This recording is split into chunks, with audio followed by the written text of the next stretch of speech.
बहुत पहले से, वैसे एंशियंट टाइम से ही आर्किमिडीज़ और अलग अलग लोग इसको यूज़ करते थे, लेकिन इसको थियोरेटिकली जानने का काम बहुत बाद में हुआ था।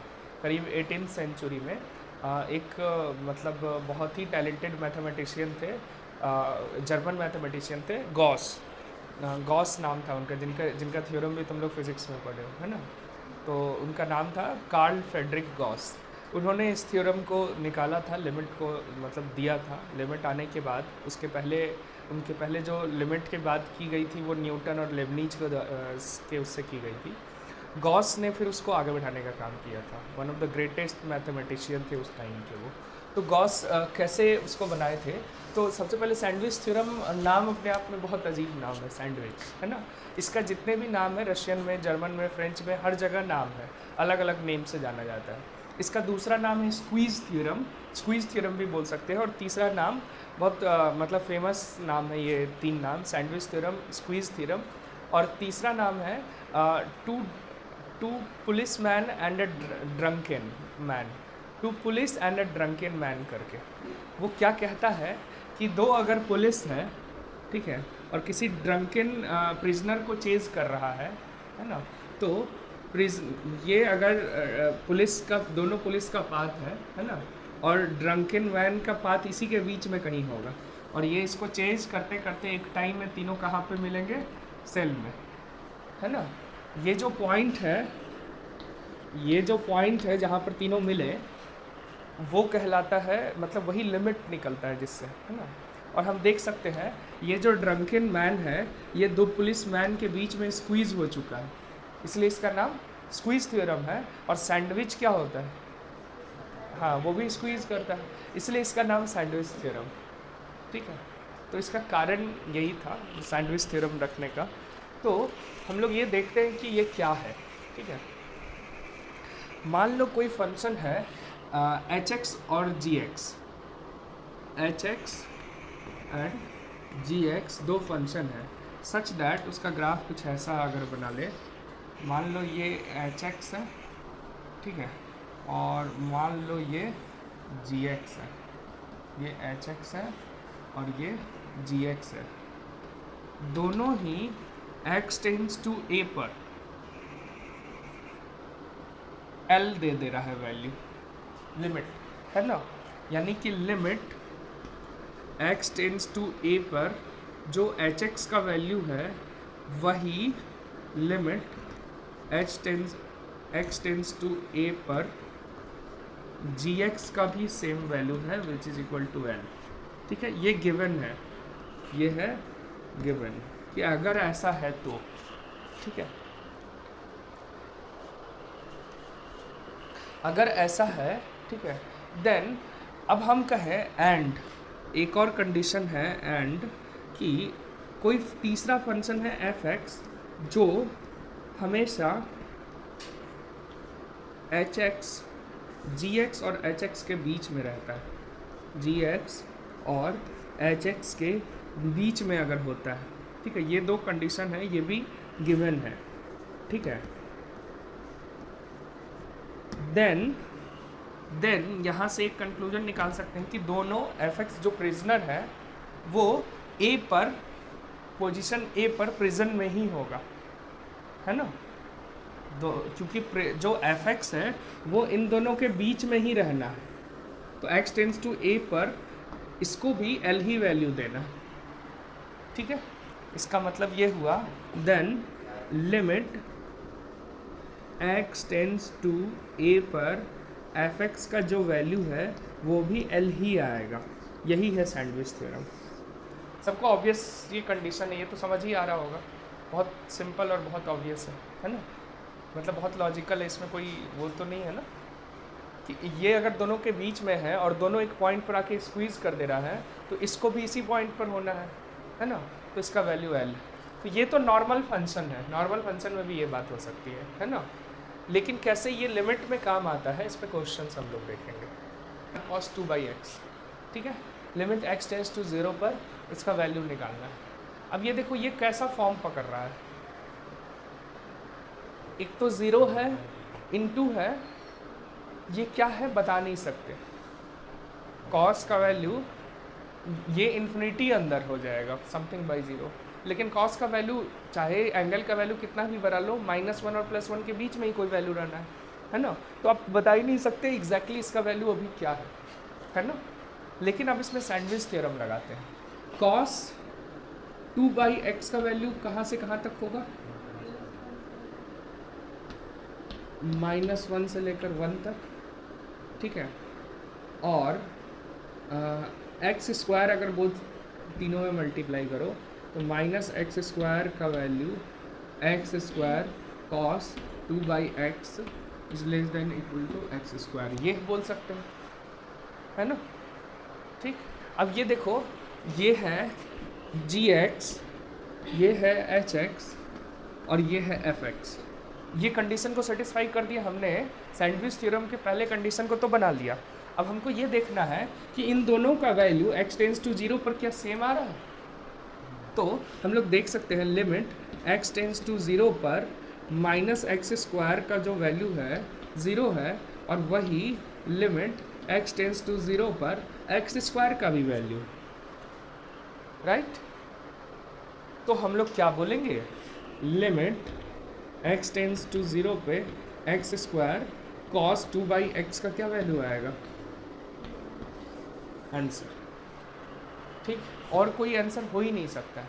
ये लॉजिकल एक्सप्लेनेशन, सैंडविच थ्योरम इसको आसान बना दिया, क्योंकि ये प्लस तब ये कंडीशन ही नहीं सेटिस्फाई होता ना। देखो इनफाइनाइट होता तो ये -∞ बनता और ये +∞ बनता, तो gx और hx सेम नहीं आ सकता था, है ना। और अगर ऐसे भी ये इन्फिनिटी रहता तो infinity into something between -1 and 1, तो इन्फिनिटी ही आता, है ना। अगर ये 1 है तब ये इन्फिनिटी रहेगा, और फ्रैक्शन में है तो फ्रैक्शन में अगर आप किसी नंबर से मल्टीप्लाई कर रहे हो बड़े से बड़ा नंबर से, तो तभी वो इन्फिनिटी दे रहा है ना, बड़ा होता चला जा रहा है। क्या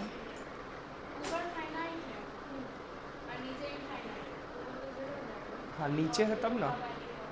हाँ, लेकिन कॉस का वैल्यू, कॉस इन्फिनिटी भी हो जाए, उसका वैल्यू -1 और +1 के बीच में ही रहेगा ना, इनफाइनाइट हो जाएगा।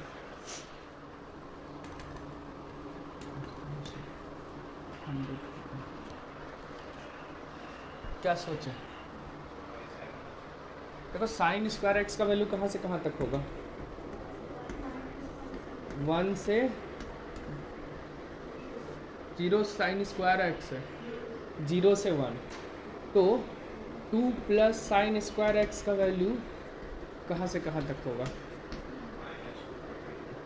2 से लेकर 3 तक। तो x² 2 + sin² x/x + 100 का वैल्यू कहाँ से कहाँ तक होगा, 2x² x + 100 से लेकर 3x² x + 100 तक। देखो होगा,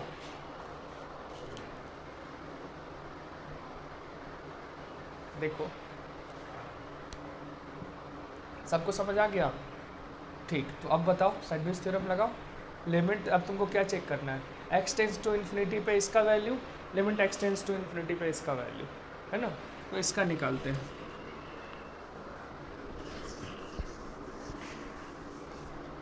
इसका वैल्यू क्या आ जाएगा, limit x tends to infinity 2 × x by 1 + 100/x, ये क्या आ गया, limit x tends to infinity पे, ये इनफाइनाइट आ जाएगा, 1 + 0, है ना, तो 1 ही आ जाएगा नीचे, ∞/1 तो इन्फिनिटी ही होता है। ठीक, इसका वैल्यू इन्फिनिटी, और 2 की जगह 3 भी हो तब भी ये इन्फिनिटी, इसका वैल्यू भी इन्फिनिटी आ जाएगा, यानी इसका वैल्यू भी इन्फिनिटी ही आएगा। देखो और कोई उपाय नहीं है, ऊपर नीचे x से डिवाइड किए, अगर x² से डिवाइड करेंगे तो ये 2 रहेगा, और बाई 1/x² हो जाएगा, सॉरी 1/x हो जाएगा, और +100/x² हो जाएगा। ये 0, ये भी 0, 2/0 बन रहा है, तो उसको भी हम लोग इन्फिनिटी ही कहेंगे, ऐसे भी देख सकते हैं। है ना। तो इनफाइनाइट हो जाएगा इसका value. x tends to 0 x का पावर 4 e का पावर sin 1/8। क्या कैसे? साइन 1/x का वैल्यू कहाँ से कहाँ तक? -1 से +1। ठीक। फिर e का पावर साइन 1/x, e का पावर 1 से e का पावर -1, ठीक है। फिर x का पावर 4 e का पावर साइन 1/x, x का पावर 4 e, x का पावर 4/e। ठीक, आ गया। अब लिमिट x टेंस टू 0 पर इसको चेक करो। लिमिट x टेंस टू 0 पे x का पावर 4/e, ये क्या आ गया? 0 आ गया। और ये भी लिमिट x टेंस टू 0 पे x का पावर 4 इंटू ई भी 0 आ गया, यानी ये इसका वैल्यू क्या आ गया? 0। सैंडविच थ्योरम इजी बना दिया।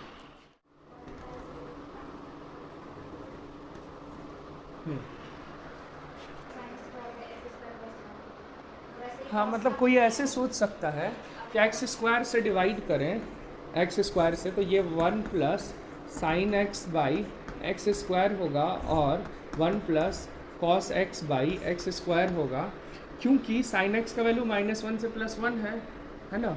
तो sine X by X square का value something by infinity is equal to 0 होगा, और ये भी something by infinity is equal to 0 होगा। लेकिन ये जो हम लगा रहे हैं ना, ये खुद ही सैंडविच थ्योरम। देखो, साइन एक्स का वैल्यू -1 से 1, तो sine X by X square का वैल्यू -1/x स्क्वायर से 1/x स्क्वायर, और ये भी इन्फिनिटी पे 0, ये भी इन्फिनिटी पे 0 ही होना है, इसीलिए इसका वैल्यू 0 आएगा, इसीलिए इसका भी वैल्यू 0 आएगा, इसीलिए ये 1/1 हो जाएगा। समझ आया? तो ये खुद ही सैंडविच थ्योरम है, जो तुम लगा रही हो ना, जो लॉजिक तुम बोल रही हो, पुष्पम बोल रही है ना, तो ये खुद ही एक सैंडविच थ्योरम है ना। तो इसको हम लोग इस तरीके से बना सकते हैं। दूसरा, अगर ओवरऑल लगाना हो, इसको रब कर रहे हैं, अगर ओवरऑल की बात करें, क्योंकि कुछ क्वेश्चन में इस तरह की ज़रूरत पड़ेगी। मान लो साइन एक्स का वैल्यू -1 से 1, और कॉस एक्स डिनोमिनेटर में है, कॉस एक्स का वैल्यू भी -1 से 1। नोमिनेटर और डिनोमिनेटर का जहाँ इस तरह का कंसेप्ट सैंडविच थ्योरम लगता हुआ दिख रहा है, उसमें क्या करना है? X square -1 x square plus sine x x square plus 1, और similarly x square -1 x square plus cos x x square plus 1, यही हो जाएगा। ठीक है। हाँ, एक मिनट देख लो इसको। हम ये कह रहे हैं न्यूमरेटर बाई डिनोमिनेटर का मैक्सिमम वैल्यू क्या होगा जब न्यूमरेटर मैक्सिमम होगा और डिनोमिनेटर मिनिमम होगा, है ना। तो हम लोग कह सकते हैं, इसको अभी एफ एक्स बोल देते हैं, ठीक है। एफ एक्स का जो मैक्सिमम वैल्यू है, इसका मैक्सिमम, न्यूमरेटर का मैक्सिमम क्या है? एक्स स्क्वायर प्लस 1 बाई, इसका मिनिमम वैल्यू क्या है? एक्स स्क्वायर -1, ठीक। और इसका मिनिमम वैल्यू क्या है? एक्स स्क्वायर -1 से एक्स स्क्वायर प्लस 1। इस तरह का काम करने की ज़रूरत पड़ेगी। जब नोमिनेटर बाई डिनोमिनेटर है, तो मैक्सिमम मिनिमम ऐसे ही लिखा जा सकता है ना। समझ आया? अब x टेंस टू इन्फिनिटी लगाओ, तो पहले x square by X square से डिवाइड करो, मल्टीप्लाई एंड डिवाइड करो, तो क्या हो जाएगा? 1 - 1 by X square 0 by 1 plus 0, और यहाँ होगा 1 प्लस 0 बाई 1 माइनस 0, यानी 1 आया, दोनों इक्वल है, तो एफ एक्स का वैल्यू भी सेम हो जाएगा। समझ आया? इस तरीके से भी कर सकते हैं। कई क्वेश्चंस में ऐसा ज़रूरत पड़ेगा जहाँ न्यूमरेटर और डिनोमिनेटर जहाँ फ्रैक्शन दिख रहा हो, ठीक है।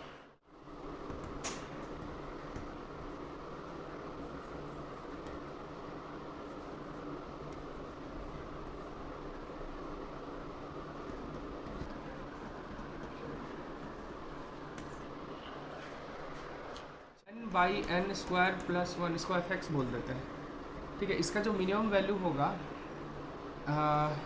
Plus N by N square plus one, सबको वन वन वन बना दो, N by N square plus one, इससे तो बड़ा ही होगा, और एन बाई एन और N by N square plus N by N square plus N plus ऐसे ही N by N square plus, इससे तो छोटा होगा, इससे बड़ा होगा, यही होगा ना। और इसका वैल्यू क्या आ जाएगा, एन स्क्वायर प्लस वन, और ऊपर कितना हो जाएगा, n times n, n into n, n square, और एफ एन सॉरी एन है, n square by N square plus n, क्या है इसका आ गया one by one plus one by N square, और ये हो गया, हाँ एक minute, one by one plus one by n, ये तो वन आ जा रहा है यहाँ से, लेकिन क्या है ना कि सब समेशन है, ठीक है, ज़ीरो आ रहा है अगर आप लगा रहे हो एल हॉस्पिटल रूल या उसके पहले जो जनरल रूल लगा रहे हो, लेकिन ये कह रहा है कि ये लगभग ज़ीरो है, ये भी लगभग ज़ीरो है, ये भी लगभग ज़ीरो, इसलिए आप ज़ीरो लिख रहे हो ना।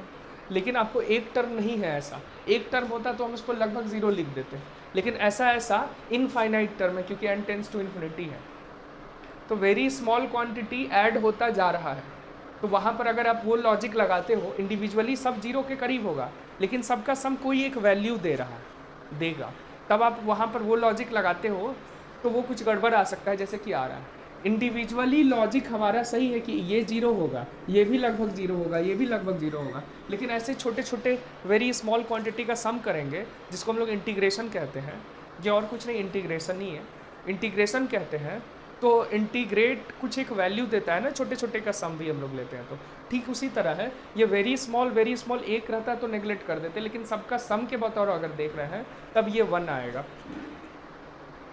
क्योंकि ये लॉजिक अगर जीरो है तो लॉजिक लगाओ, ये सबका सम है, पॉजिटिव क्वांटिटी, ये भी पॉजिटिव है, एन पॉजिटिव है, क्योंकि ये सारी क्वांटिटी अगर पॉजिटिव है तो उसका सम कभी भी लेस देन जीरो या ज़ीरो नहीं हो सकता है, हमेशा ग्रेटर देन जीरो ही रहेगा। अब सवाल ये है कि ग्रेटर देन जीरो जीरो से कितना बड़ा रहेगा, अगर जीरो के बहुत करीब है तो हम लोग नेगलेक्ट करके जीरो लिख सकते हैं, लेकिन जीरो के बहुत करीब नहीं, क्योंकि इनफाइनाइट टर्म्स है ना, तो इसीलिए यहाँ पर सैंडविच थ्योरम ही सही है।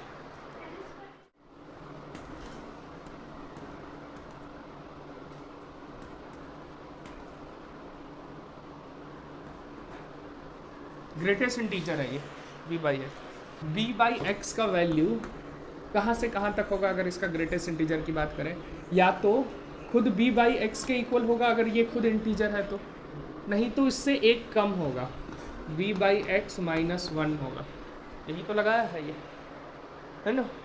इसको फिर रिजॉल्व करेंगे तो b minus x by x is greater than equal to b by x ठीक है, और x बाई ए से मल्टीप्लाई करो, x by A into B minus x by X, X by A B by X, X by A B by X, B minus x by A, X by A B by X, B by A, ये तो constant आ गया, इसका value x tends to zero पे put करो, b by A आ गया, तो इसका वैल्यू भी सैंडविच थ्योरम से b बाई ए ही होगा, दोनों एक्सट्रीम का जो वैल्यू होगा x को जीरो पुट करो तो limit x tends to zero पे इसका वैल्यू b बाई ए हो गया। चलो इसका बनाओ,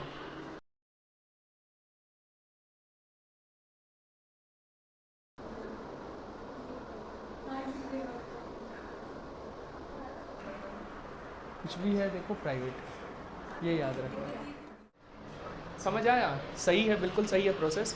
F x by g x है, आपने इसको मैक्सिमम किया, इसको मिनिमम किया तो इस पूरे का मैक्सिमम वैल्यू आया, इसको मिनिमम किया, इसको मैक्सिमम किया तो इस पूरे का मिनिमम वैल्यू आया, तो यहाँ पे वही किया गया है, ठीक है। तो यहाँ पे हम देख सकते हैं कि ये मिनिमम और ये मैक्सिमम, ठीक है। तो मैक्सिमम और मिनिमम के बाद आपने लिमिट लगा दिया, ठीक, और वैल्यू आया, बोथ साइड सेम वैल्यू आ गया। अगर बोथ साइड सेम वैल्यू है तो सैंडविच थ्योरम से एफ एक्स का भी वही वैल्यू होगा, दैट इज़ 2। तो इसका वैल्यू हो गया 2। वेरी गुड, ठीक है। चलो आगे चलते हैं। Tends to 0 under root x cube minus x square into sine 1/x। चलो क्या हो गया, साइन 1/x,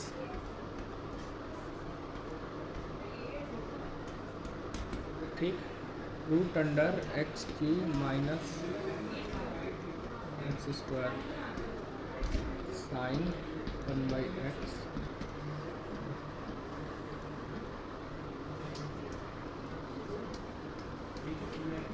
एक्स को 0 पुट कर दो, ये भी 0, ये भी 0, तो ये भी 0 हो गया, इसका वैल्यू 0, ठीक है, इजी। तो ये था हमारा सैंडविच थ्योरम। मिटाए इसको, क्योंकि अभी हम लोग पर्टिकुलर क्वेश्चन कर रहे थे तो पता था क्या करना है। अब क्वेश्चन आप लोग को प्रैक्टिस करना है, जो जा करके डायरेक्ट उठाना है लिमिट का क्वेश्चन और प्रैक्टिस कीजिए। Root x under root x plus 1 minus root x. चलिए अंडर रूट एक्स, इसको रैशनलाइज कर दो, x plus 1 minus under root x by under root x plus 1 plus under root x into under root x plus 1 into plus under root x, यही हो जाएगा, which is given by under root x into x plus 1 minus x by x plus 1 plus under root x. अब ये है limit x tends to infinity, ठीक है, x cut गया, under root x by under root x plus 1 plus under root x, limit x tends to infinity. फिर क्या करो, 1 by इसको लिखेंगे under root x plus 1 by x plus 1, यही की हो ना, ये हो गया 1 by under root x plus 1, क्या आ जाएगा 1 plus 1 by x plus 1, x tends to infinity, ठीक। तो ये हो गया 1 बाई 1 प्लस 1 2 हो गया, ये हो गया ना, ठीक।